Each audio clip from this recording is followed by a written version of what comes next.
Hello అండి, welcome back to our channel. ఎలా ఉన్నారు అందరూ? ఈ అమ్మ మా పల్లెని కాపాడే గ్రామదేవత అయిన పోచమ్మ తల్లి. ఆ తల్లికి ఒకసారి దండం పెట్టుకోండి అందరూ.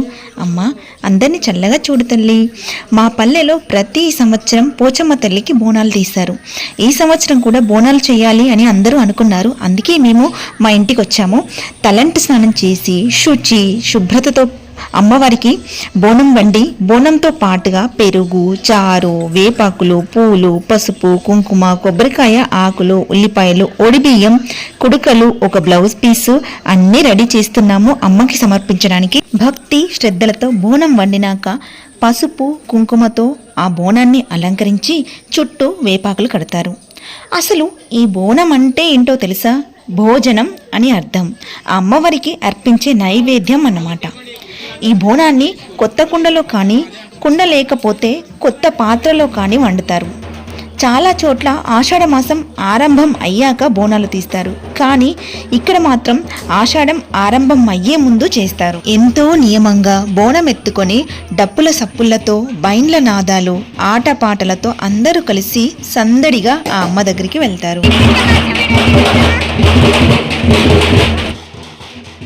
జోడు డప్పుల్ మోగి జోరు సప్పుల్ ఎంటయాట పిల్లల్లాటు కోడి పుంజుల్ నీ తానకు బయలెల్లినమే పోచమ్మ తల్లి పిల్ల జల్ల కదిలినమే పోచమ్మ. హే పచ్చి కుండల్ పెట్టి పసుపు సున్నాల్ కట్టి కొత్త బట్టల్ ఎత్తినామే బోనాల్ పాయసాలు తెచ్చినమే పోచమ్మ నిన్ను పానమెత్తి మొక్కుతమే పోచమ్మ. పాటల ఎంత అర్థముందో! 2 డప్పుళ్ళు మోగుతూ జోరుగా హుషారుగా సప్పుళ్ళ వెంట యాట పిల్లల్ని, ఓడిపుంజుల్ని తీసుకొని చిన్నవాళ్ళు పెద్దలు అందరూ నీ దగ్గరికి వస్తున్నాం. కొత్త బట్టలు కట్టుకొని బోనాలు ఎత్తుకొని పాయసాలు తీసుకొస్తున్న తల్లి, మరి మమ్మల్ని చూసుకో అమ్మా. ప్రతి ఊర్లో గ్రామదేవతలు ఉంటారు. మా పల్లెలో ఒక 40 నుంచి 50 కుటుంబాలు ఉంటాయి. మమ్మల్ని, మా పల్లెని నిరంతరం కాపాడే గ్రామదేవతగా ఉంది ఆ పోచమ్మ తల్లి.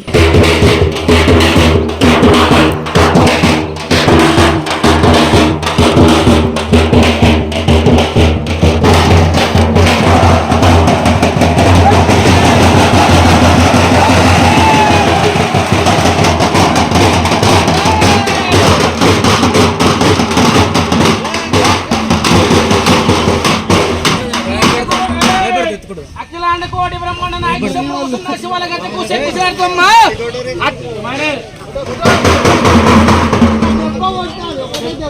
అటువంటి మాత్రమైన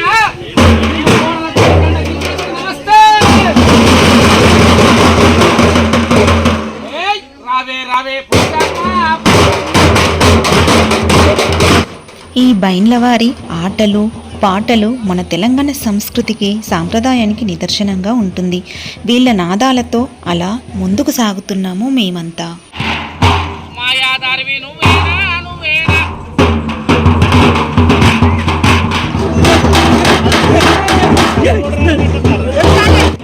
మా పల్లెలో బోనాలు చేస్తున్నామంటే చాలు చాలా పెద్ద పండగలాగా భావించి ఎవరు ఎక్కడున్నా, ఏ పట్టణంలో ఉన్నా, ఎంత దూరంలో ఉన్నా సరే అందరం పల్లెకి చేరుకుంటారు.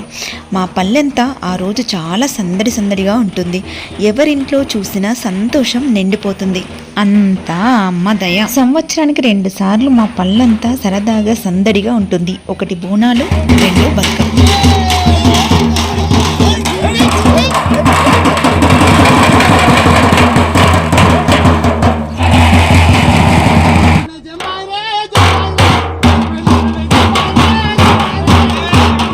గనగన గంటల్ల గంటల మోతల్ల బైండ్ల రాజుల జమడిక మోతల్ల గనగన గంటల్ల గంటల మోతల్ల బైండ్ల రాజుల జమడిక మోతల్ల లక్షల భక్తులు పోచమ్మ జాతర చేసేరు. పోచమ్మ నీకు యాప కొమ్మలు తెచ్చేరు. పోచమ్మ నీకు అందాల పూజలు చేసేరు. పోచమ్మ నీకు యాప కొమ్మలు తెచ్చేరు. పోచమ్మ నీకు అందాల పూజలు చేసేరు. ఇక బోనాలు ఎత్తుకొని అమ్మవారి దగ్గరికి వచ్చేసాము. ఈ అమ్మకి గుడి చాలా చిన్నదిగా ఉంటుంది. కానీ అందరిపైన కరుణ చూపించే మనసు మాత్రం చాలా విశాలంగా ఉంటుంది. అమ్మ ఏనాడు ఏం కోరుకోదు. అంతే కదా, బిడ్డల్ని నాకు అది చెయ్యి ఇది చెయ్యి అని అమ్మలు అడుగుతారా ఏంటి? ఇప్పుడు ఈ బోనం కూడా అంతే. అమ్మ తింటుంది అని కాదు, భక్తి ప్రేమతో మన తృప్తి కోసం అమ్మకి బోనం సమర్పిస్తాము. అమ్మవారి చుట్టూ 5 ప్రదక్షిణాలు చేసి బోనాలు కిందికి దించుతారు. అన్ని బోనాలు అమ్మ ముందు పెట్టి భక్తితో వండిన పదార్థాన్ని కొంచెం కొంచెంగా అందరి బోనాల నుంచి తీసుకొని అమ్మవారికి ప్రసాదంగా పెడతారు.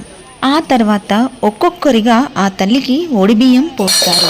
అమ్మవారి ముందు పట్నం వేసి యాటని బలిచ్చిన తర్వాత బోనం సమర్పించే తంతు అనేది ముగుస్తుంది. ఇక్కడున్న గుడి తాతలు ముత్తాతల కాలం నుంచి ఇలాగే ఉందంట.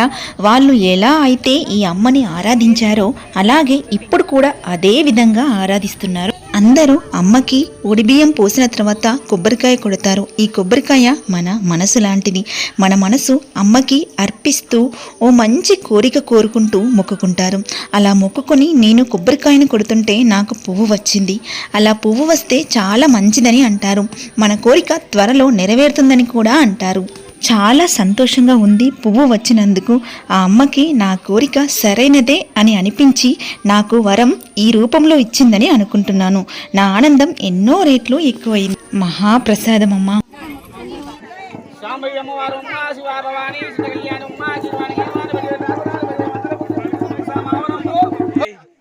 ఎలాంటి ఆగం కాకుండా ఎంతో నెమ్మదిగా ప్రశాంతంగా ఈ బోనాలు సమాప్తమయ్యాయి.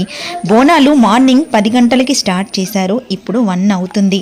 సరదాగా మా వాళ్ళతో కబుర్లు చెప్పుకుంటూ చాలా సంతోషంగా ఎంజాయ్ చేశాం అందరం.